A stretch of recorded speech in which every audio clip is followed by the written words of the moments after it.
আসসালামু আলাইকুম বন্ধুরা, কেমন আছেন সবাই? আজকে আমি চিংড়ি মাছ ভর্তা করব। নতুন থেকে আছেন, পাশে থাকবেন, অবশ্যই পাশে পাবেন ইনশাল্লাহ। অল্প নিয়ে হবে। তো এই হলো আমার আজকে ভর্তা।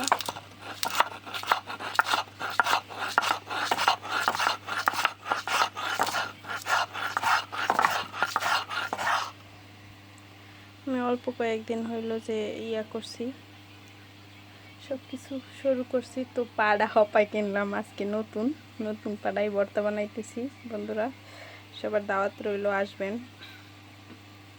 চিংড়ি মাছ ভর্তা, এই যে দেখুন।